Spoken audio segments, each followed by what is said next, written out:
Hi, this is Yumara and this is my show, Pure History. आज का show शुरू करने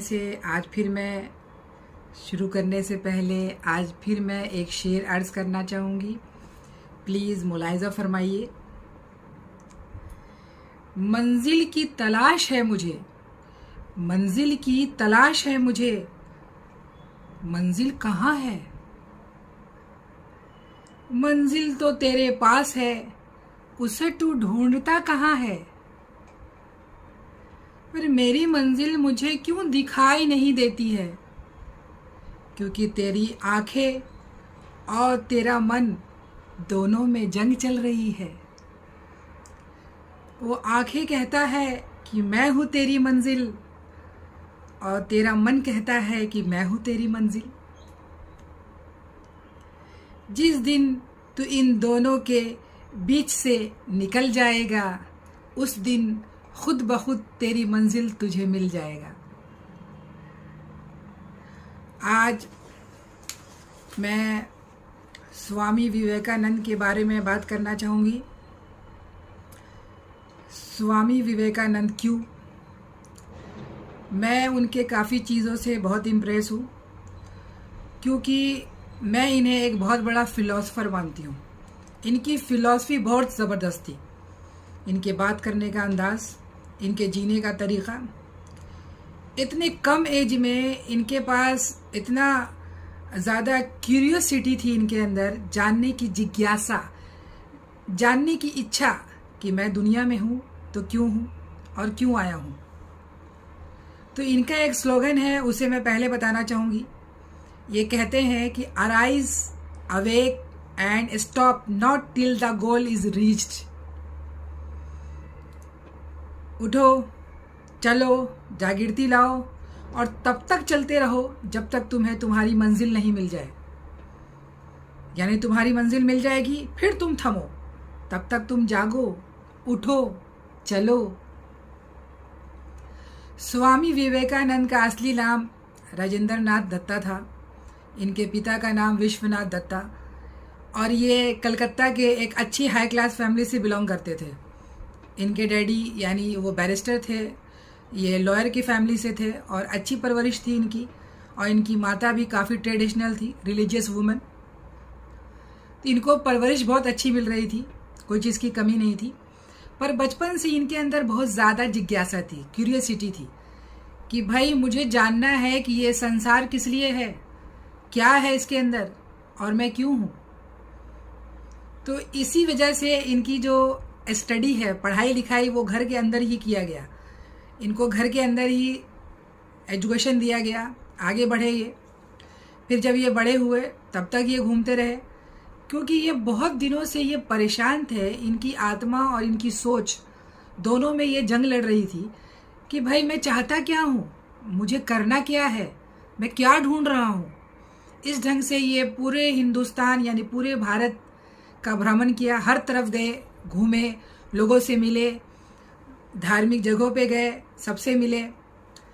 यहाँ तक कि ये ब्रह्म समाज में भी गए. यानी ब्रह्म समाज वही है जो राजा राम मोहन राय ने जिसकी स्थापना की थी.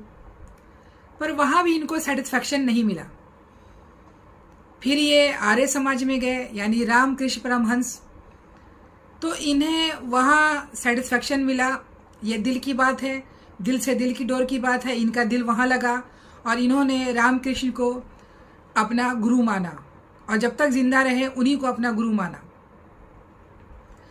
ये चाहते थे और उनसे मिलने के बाद इन्होंने अपने को पूरा भगवा ड्रेस धारण कर लिया और अपने को ब्रह्मचारी, आप सन्यासी, जो भी आप कह सकते हैं कि सनातनी. उनका कहना था कि वो वेदांता के बहुत करीब थे. आप बोलोगे वेद और वेदांता में क्या फ़र्क है? देखिए, वेद जो है 4 प्रकार के होते हैं, आप लोगों को सबको पता ही होगा. ये जो वैदिक काल आया था इंडिया में, तो उसमें ये वेद लिखा गया था. 4 प्रकार के वेद होते हैं. ऋग्वेद जो सबसे पुराना वेद है, यजुर्वेद, सामवेद, अथर्वा वेद. तो चारों वेद का जब अंत हुआ, यानी चारों वेद जब कंप्लीट हो चुका, तो लेटर वैदिक काल आया. तो लेटर वैदिक काल में ही वेदांता की स्थापना हुई उसके जगह पे ये चीज़ें आई, यानी आपकी बहुत सारी किताबें लिखी गई और इसी को वेदांता कहा जाता है। तो ये वेदांता के बहुत करीब थे और इसको फैलाना चाहते थे कि भाई वो चाहते थे कि आप जो अपना धर्म है, आप धर्म कह सकते हैं, जो कह सकते हैं इसे, ये बहुत ज़्यादा उसके करीब थे। इनका कहना था कि जो भारत देश है हमारा, ये सन्यासियों का, तपस्वियों का देश है। यहाँ जो आया उसे दिल में सुकून मिला और दिल में खुशी मिली और वो यहीं बस गया। भारत ऐसा पवित्र देश है, ये सन्यासियों का देश है। यानी आप ऐसा ना समझे, पहले ज़माने के जो लोग हुआ करते थे उनकी ज़बान से जो बात निकल जाती थी वो सच होता था। वो इतने सच्चे होते थे, जो भी वो इतना तप करते थे, वो इतने सच्चे होते थे कि उन्होंने अगर किसी को कर्ज दिया, बद्दुआ दिया तो लगेगा, अद्दुआ दिया तो लगेगा, ये चीज़ें होती थी। तो भारत जो देश है इन लोगों का देश है, जहाँ हर वक्त लोग अपने ईश्वर की, अपने भगवान की आराधना में लगे रहते थे और चीज़ों की खोज किया करते थे। तो इनको बहुत पसंद था अपना भारत देश और अपने वेदांता। फिर इन्होंने सब तरफ अपने चीज़ों को फैलाया। ये बात है 1893 की, 1893 में अमेरिका में शिकागो में एक समारोह हो रहा था। ये धार्मिक समारोह था जहाँ पूरी दुनिया के धार्मिक लोग आए थे अपने अपने भाषण देने, अपने अपने धर्म के बारे में बताने। तो इंडिया से ये भी गए थे। तब इनकी उम्र सिर्फ 25 साल थी। तो जैसा कि मैंने पहले भी बताया था कि लोग इंडिया को बड़ा नीचा, यानी इंडिया का नाम इतना ख़राब था कि यहाँ के लोग क्या हैं, अनकल्चर्ड, अनसिविलाइज, रिचुअल के पीछे भागने वाले। तो इनको वहाँ बोलने तक की परमिशन नहीं दी जा रही थी कि आप स्टेज पे आके कुछ बोलें। बहुत मुश्किल से किसी के रेफरेंस से इनको 5 मिनट का समय दिया गया शिकागो में कि आप आए और आप आके कुछ बोले। तो ये गए, आज जाके इन्होंने सबसे पहले बोला, क्या बोला? बोला भाइयों और बहनों, यानी ब्रदर्स एंड सिस्टर्स। सब लोग शांत हो गए, सुनने लगे। और इन्होंने वहाँ पे भगवत गीता की बातें की। मैं पर्सनली भगवत गीता से बहुत इम्प्रेस हूँ। इसके अंदर किस ढंग से धर्म की बातें की गई है कि भाई धर्म क्या है, तुम्हारे जीने का जो तरीका है, भगवान कृष्ण ने क्या कहा है। तो जब इन्होंने बात करना शुरू किया तो जो इन्हें सिर्फ 5 मिनट का समय दिया गया था, पर 20 मिनट हो गए, 20 मिनट्स हो गए, लोग सुनते रहे। लोगों के अंदर जिज्ञासा थी कि oh my God, Bhagavad Gita इतनी अच्छी चीज़ है, इसके अंदर ऐसी ऐसी बातें कही गई है। लोग सुनने लगे, जानने लगे और लोग पूरे ऑडिटोरियम में लोगों ने तालियां बजाने लगे और बोलने लगे कि आप और बोले। तब वहाँ से ये बहुत फेमस हो गए। लोगों ने जाना कि स्वामी विवेकानंद कौन है। तब लोगों ने बोला कि ही इज़ अ फिलोसोफर, ये तो बहुत बड़े फिलोसोफर है, क्योंकि इन्होंने शुरू से ही ऊंच नीच, भेद भाव, धर्म, जाति, ये सबसे परे थे। इनका कहना था हम सब ईश्वर परमात्मा की औलाद हैं, हम सब एक हैं, कोई छोटा नहीं, कोई बड़ा नहीं, कोई छूत नहीं, कोई कुछ भी नहीं, हम सब बराबर हैं। ये बहुत बड़ी बात थी कि इतने ट्रेडिशनल रिलीजियस फैमिली से होने के बाद भी इनका नज़रिया, इनकी सोच बहुत ख़तरनाक थी। यानी एक बहुत अच्छी सोच थी, आप कह सकते हैं कि एक मॉडर्न सोच थी, आज के ज़माने की सोच थी।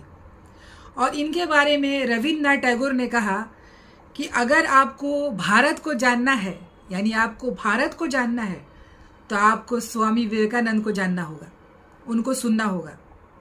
आपने स्वामी विवेकानंद को सुन लिया, जान लिया, तो इसका मतलब आपने पूरे भारत को जान लिया, क्योंकि सब जगह सिर्फ सकारात्मक सोच है, नकारात्मक कुछ भी नहीं है। इनके बारे में रोमा रोला ने भी ये बातें कही कि इनको कोई पोजीशन नहीं दे सकते, यानी कोई सेकंड पोजीशन भी नहीं दे सकते। इनका पोजीशन नंबर 1 पे है हमेशा। आप इन्हें ये नहीं बता सकते कि ये दूसरे ये है या तीसरे ये है, नहीं, ये सिंगल है और सिंगल थे और सिंगल ही रहेंगे। इनकी जो सोच थी वो फिलॉसफी की सोच थी। ये सिर्फ हिंदू नहीं थे, ये सनातनी थे। और इन भारत की जो एक सोच है, यानी यहाँ की जो सोच है कि सब लोग जो आपस में मिल के रहते हैं, हर धर्म के लोग जितने भी लोग आए यहाँ सब बस गए और सबने इसे एक्सेप्ट किया और सबने इसे भारत देश से मोहब्बत की। कहा कि हाँ, क्योंकि ये भारत देश ही ऐसा है हमारा। स्वामी विवेकानंद को आप जान गए तो समझ लो कि आप पूरे भारत को जान गए। तो उस ज़माने में हमारा देश गुलाम था और बहुत ज़्यादा लोगों को तकलीफ़ें दी जा रही थी। तो इन्होंने आए, 19वीं शताब्दी की बात है, आए और लोगों को बताया कि अपनी आज़ादी के लिए आप आओ, लड़ो, चलते रहो, रुको मत, कभी न कभी तुम्हें आज़ादी मिलेगी, अपनी सोच से मिलेगी। इन्होंने कभी धर्म की बातें नहीं की कि तुम हिंदू, हम हिंदू, तुम मुस्लिम, तुम ये, तुम छोटे, हम बड़े, नहीं।